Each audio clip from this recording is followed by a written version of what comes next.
Hello guys, কেমন আছো তোমরা? আশা করি তোমরা খুব ভালো আছো। তো দেখো, আমি আবার তোমাদের সবার সাথে চলে এসেছি একটা নতুন ভিডিও নিয়ে। তো আজকে আমি তোমাদেরকে করাবো গোলক। তো বন্ধুরা, আজকে করাবো গোলক, অর্থাৎ যেটাকে ইংলিশে বলে স্পেয়ার। ঠিক আছে? তো তোমরা যদি আমার আগের ভিডিওগুলো না দেখে থাকো তো তাড়াতাড়ি করে ভিডিওগুলো দেখে নেবে, এবং চ্যানেলটাকে সাবস্ক্রাইব না করলে তাড়াতাড়ি করে সাবস্ক্রাইব করে নেবে। ঠিক আছে? তো ভিডিওটাকে একটা লাইক করে দিয়ে ভিডিওটাকে চলো স্টার্ট করি। তো তোমরা তাড়াতাড়ি করে ভিডিওটা লাইক করে দাও এবং চাইলে শেয়ার কমেন্টও করতে পারো। ঠিক আছে? তো চলো, আজকে তোমাদেরকে বলাবো গোলক। তো তোমরা জানো নিশ্চয়ই গোলকটাকে আমাদের ইংরেজিতে বলে স্পেয়ার। তো দেখো, আমি এখানে লিখে নিচ্ছি গোলক। ঠিক আছে? তো দেখো, গোলক মানে কি, আমরা গোলক মানে কি, তোমরা গোলক মানে কি বুঝতে পারো? ফুটবল বা ধরো যে কোনো গোলাকার জিনিস। তো আমাদের এই পৃথিবীটাই হচ্ছে একটা গোলক। তো গোলকের সম্পর্কে ধারণা তোমাদের যদি না ক্লিয়ার থাকে তো তোমরা প্রথমে গোলক সম্পর্কে ধারণাটা ক্লিয়ার করো। ঠিক আছে? গোলক বৃত্ত কিন্তু গোলক নেই। ঠিক আছে? গোলকের আকারটা কিন্তু হচ্ছে বৃত্তের মতো, বাট গোলক হচ্ছে পুরো ফাঁপাও থাকতে পারে বা সেটা নিরেটও থাকতে পারে। ঠিক আছে? তো আমাদের কয়েকটা সূত্র জানতে হবে, সেই সূত্রগুলো না জানলে আমরা গোলকের অঙ্কগুলো করতে পারবো না। ঠিক আছে? তো দেখো, যেটা বলছে গোলকের সমগ্র তলের ক্ষেত্রফল, অর্থাৎ একটা পুরো যে গোলক তার সমগ্র তলের তো একটা ক্ষেত্রফল থাকবে। সেই সমগ্র তলের ক্ষেত্রফলটার যে সূত্রটা সেটা হচ্ছে 4 একক দৈর্ঘ্যের ব্যাসার্ধের বৃত্তের ক্ষেত্রফল, অর্থাৎ 4 × πr²। সেটা বর্গ একক, যেহেতু সমগ্র তলের ক্ষেত্রফল তাই বর্গ একক।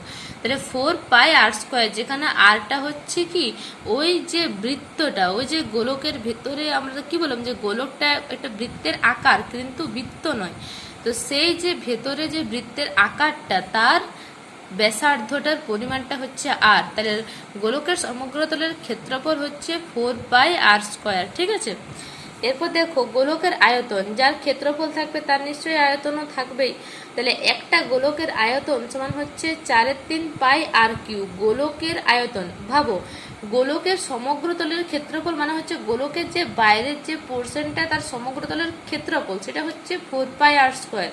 কিন্তু যেটা বলছি গোলকের আয়তন, আয়তন মানে কি, গোলকটা পুরোটা ভেতর বাইর পুরোটা নিয়ে হচ্ছে তার আয়তন। আয়তনটা কি 4/3 πr³। ঠিক আছে? এখানে আরটাও হচ্ছে সেম, এটা আবার ঘন। ক্ষেত্রফল মানে হচ্ছে বর্গ, কিন্তু গোলকের আয়তন বললে ঘন একক বলতে হবে। যদি এটা তো আরটা ধরো সেমিতে, তাহলে এটা সেমি হতো, ঘন সেমি, মানে যে কোনো একটা কিন্তু আর ঘন হবে। ঠিক আছে? আর কিউ আরটা মানে বললামই তো ব্যাসার্ধ। এরপর তোমাদেরকে আরটা যে শুধু যদি অর্ধ গোলক থাকে, ঠিক আছে, অর্থাৎ গোলকটা যদি অর্ধেক থাকে, অর্ধ গোলক। অর্ধ গোলক মানে তোমরা বুঝতে পারছো, ধরো আমরা যদি একটা বাটি বলি, ঠিক আছে, তো একটা বাটিকে উপরটা পুরো মানে ধরো কাটা বলতে পারো, যে পুরো একটা বাটি ছিল, গোল একটা বাটি ছিল, দুটো বাটিকে ঢাকা দিলে কেমন হবে?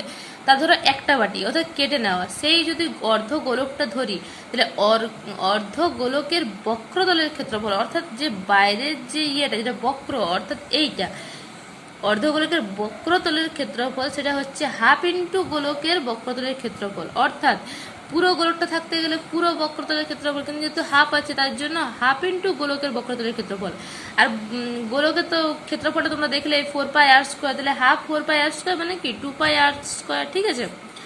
আরটা সেম ওইটা। এরপর যদি বলছো, যদি আমরা ধরি যে অর্ধ যে গোলকটা তারও ব্যাসার্ধটা, অর্থাৎ তার যে ভিতরে যে বৃত্তের যে আকারটা তার ব্যাসার্ধটা যদি আর হয়, তাহলে আমরা বলবো যে অর্ধগোলকটার সমগ্র তলের ক্ষেত্রফল। এবার যখনই বলছে অর্ধগোলকের সমগ্র তলের ক্ষেত্রফল, তখন এই যে আমরা বক্ষতলের ক্ষেত্রফল বার করলাম তার ক্ষেত্রফল প্লাস এই উপরেটার ক্ষেত্রফল। এবার একটা বৃত্তের ক্ষেত্রফল কি হয়? πr²।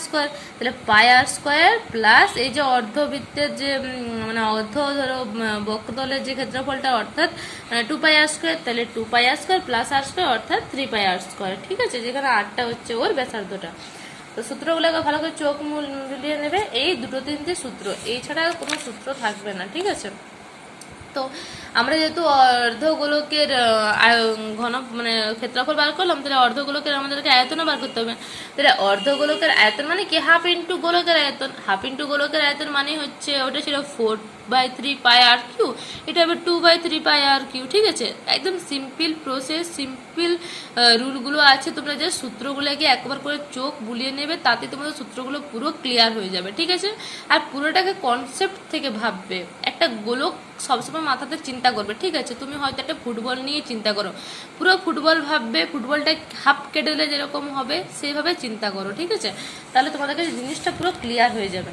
দেখো আমরা এরপর কষে দেখি করি, আমাদের মেন টার্গেট তো কষে দেখি। তো আমরা এখানে গোলক লিখেছিলাম, তাহলে এখানে যেটা হচ্ছে সেটা হচ্ছে কষে দেখি 12, কষে দেখি 12। ঠিক আছে, তো তোমরা প্রথমের অঙ্কটা পড়ো।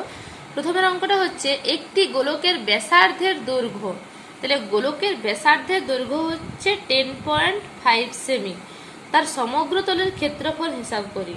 তাহলে আমাদেরকে যে প্রথমে যে কোশ্চেনটা দিয়েছে সেটা বলছে একটা গোলক, তাহলে আমরা সর্বপ্রথম একটা গোলক চিন্তা করি। যদিও আমার এটা গোলক হলো না, তোমাদেরকে জাস্ট বোঝাবার জন্য বলছি। তাহলে এটাকে যদি আমরা একটা গোল ফুটবল ভাবি, তো তার বলে দিয়েছে যে তার যে ব্যাসার্ধের দৈর্ঘ্য সেটা বলছে 10.5 সেমি। ঠিক আছে, এইটা জাস্ট এটা মানে এই পোর্শনটা পর্যন্তই যাবে, যদি আমার এটা গোলকটা হয়নি। তো সেই গোলকের ব্যাসার্ধের দৈর্ঘ্যটা বলেছে 10.5 সেমি, তো আমরা এটাকেই তো আর বলি গোলকের যে ব্যাসার্ধ, ধরো বৃত্তের ব্যাসার্ধ ভাবো, তার ব্যাসার্ধটাকে আমরা আর বলে থাকি। তাহলে আমাদের এখানে কি জানা আছে, গোলকের ব্যাসার্ধের দৈর্ঘ্য। তো আমরা প্রথমে লিখব গোলকের ব্যাসার্ধের দৈর্ঘ্য সমান 10.5 সেমি। ঠিক আছে, তাহলে বলছি তার সমগ্র তলের ক্ষেত্রফল হিসাব করি। তাহলে গোলকের সমগ্র তলের ক্ষেত্রফল, এরপর তোমাদেরকে যে রুলগুলো যে সূত্রগুলো সেগুলো কাজে লাগবে। তাহলে গোলকের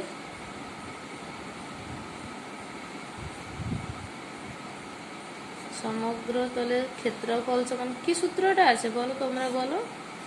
গোলকের সমগ্র তলের ক্ষেত্রফল সমান কি 4πr²।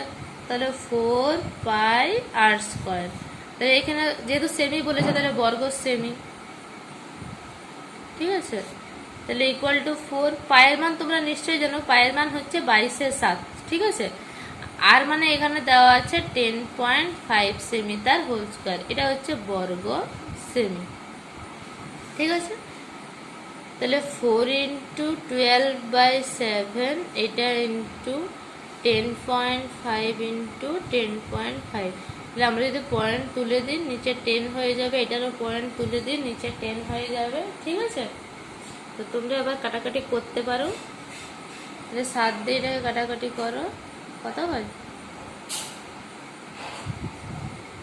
7 × 15 = 105। ঠিক আছে, তাহলে বাকিটা আমাদের পুরো গুণ করে নিতে হবে। নিচে তোমরা 10 টাকা কাটবে না, 4 দিয়ে 10 টাকা কাটাকাটি করবে না, এটা বর্গ সেমি। 10 × 10 = 100, এটাকে 100 রেখে দেবে, আর উপরে এই গুণটা করে নাও। ঠিক আছে, তো দেখো তোমরা এই গুণটা নিশ্চয়ই করেছো। এটা কত হচ্ছে 1386 × 000, এটা হচ্ছে বর্গ সেমি। তাহলে আমরা দুটো করে শূন্য কেটে দিতে পারি, তাহলে টোটাল আনসার 1386 বর্গ সেমি। তাহলে এটা হচ্ছে আমাদের ফার্স্ট অ্যান্সারটা। ঠিক আছে, তো গোলকের সমগ্র তলের ক্ষেত্রফল দেখো আমাদের বেরিয়ে গেছে। তো তোমরা এইভাবে করে অঙ্কগুলো করবে। চলো এবার দুয়েরটা করি।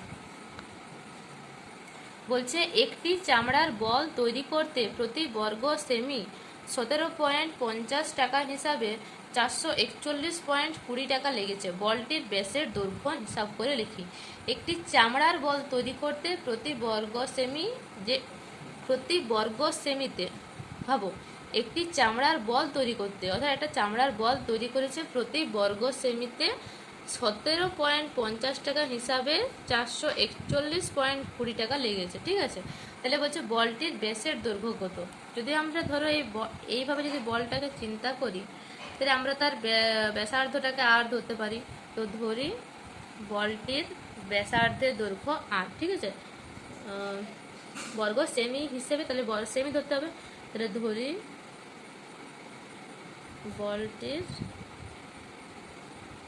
ব্যাসার্ধের দৈর্ঘ্য সমান 8 সেমি।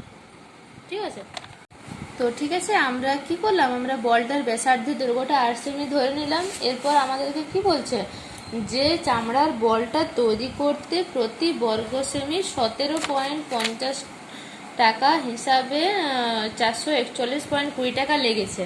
তো এটা লেগেছে, অর্থাৎ তার যে চামড়ার বলটা তৈরি করতে তো একটা চামড়া লেগেছে, যেটা বাইরের যে পোর্শনটা, তো সেটা মানে তো আমরা বুঝি যে গোলকটার ক্ষেত্রফল। তাহলে এখানে গোলকের ক্ষেত্রফলটা কত বলে দিয়েছে? গোলকের ক্ষেত্রফল সমান কি বলছে?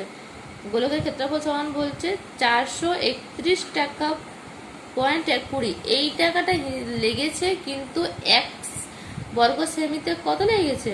17.50। তাহলে আমাদেরকে কি করতে হবে? পুরো যে টাকাটা লেগেছে তার থেকে আমাদেরকে ভাগ করতে হবে প্রতি বর্গ সেমিতে যেটা লেগেছে।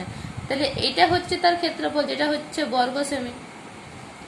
তাহলে এটা তোমরা ক্যালকুলেশন করো, এটা দেখো কতবার হয়। তাহলে আমাদের এটা কতবার হচ্ছে? 24.64 বর্গ সেমি। ঠিক আছে, এবার তোমরা জানো যে সূত্রটা আমরা আগের অঙ্কটা করলাম, যে গোলকের সমগ্র তলের ক্ষেত্রফল যে সূত্রটা, সেটা কি হয়? গোলকের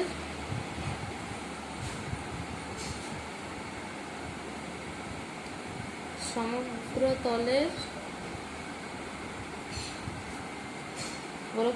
তলের ক্ষেত্রফল সমান কি? 4πr²। তাহলে এইখানে গোলকের সমগ্র তলের ক্ষেত্রফল এটা দেওয়া আছে, আর এটা হচ্ছে 4πr², অর্থাৎ 4πr² সমানই দেওয়া আছে আমাদের 24.64। তাহলে এখান থেকে r² সমান কত হবে? 24.64 বাই 4π। আর 4π এর মান তো তোমরা জানোই, 4 ইন্টু পাই মানে কত? 22/7। ঠিক আছে, তাহলে অর্থাৎ 24.64 ইন্টু 7টা উপরে চলে যাবে, বাই নিচে 4 ইন্টু 2।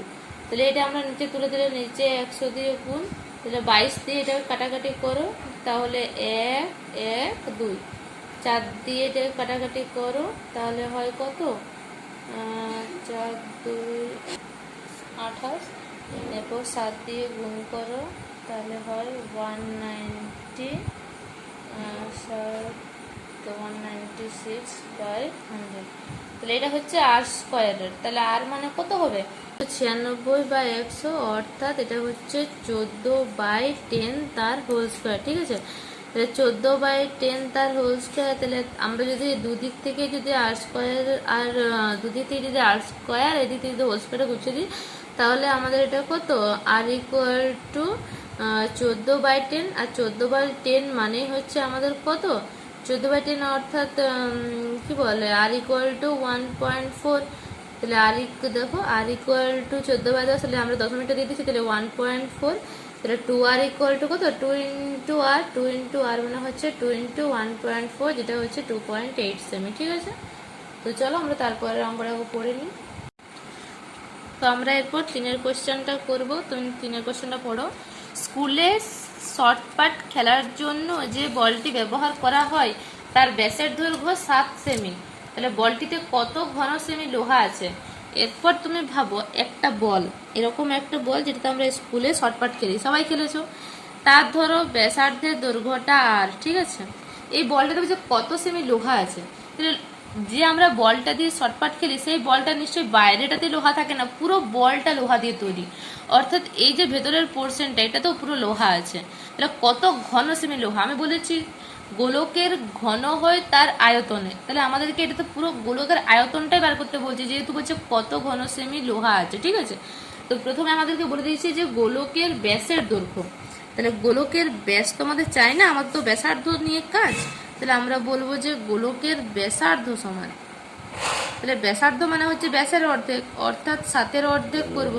7-এর অর্ধেক কত হয়? 3.5। তাহলে 3.5 সেমি। ঠিক আছে, তাহলে এরপর বলবো বলটিতে কত ঘন সেমি লোহা আছে।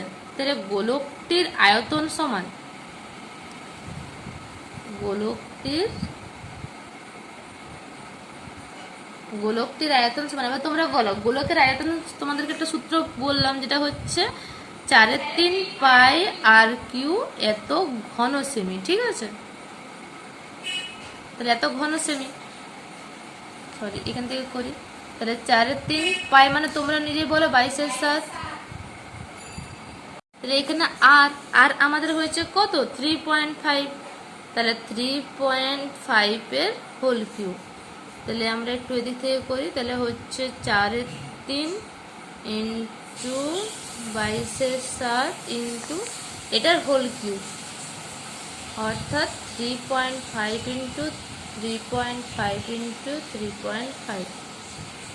তো দেখো এটাকে আমরা তুলে দিই 10, এটাকে তুললে 10, এটাকেও আবার তুললে 10, তাহলে সরি আমি ভুল কাটলাম, 3 দিয়ে তো কাটাবে না, 7 দিয়ে কাটাবে, 5 7 35। তাহলে নিচে হচ্ছে, নিচে কী কী আছে দেখো, নিচে 3টা আছে, নিচে 3টা থাক, আর এখানে হচ্ছে 1000, উপরে দেখো 4 ইন্টু 22 ইন্টু 5 ইন্টু 35 ইন্টু 35, এটা ক্যালকুলেশনটা তোমরা করো। তো দেখো এটা আমাদের কত হচ্ছে 539,000। তো আমরা 000টা এটা দিয়ে কেটে দিচ্ছি, তাহলে এটা দেখো ওটা ভাগ করে দেখো, 539কে যদি 3 দিয়ে ভাগ করা হয় তাহলে কত হয়। তো ঠিক আছে বন্ধুরা, আজকে এই পর্যন্তই, দেখা হবে নেক্সট ভিডিওতে। তো তোমরা 4 আর 5-এর অঙ্কগুলো করে রাখবে, ঠিক আছে? তো তারপরে আমি তোমাদেরকে পরের অঙ্কগুলো করাবো। তো চলো আজকের জন্য টাটা বাই বাই, আর চ্যানেলটাকে সাবস্ক্রাইব করে দেবে, ঠিক আছে? চলো।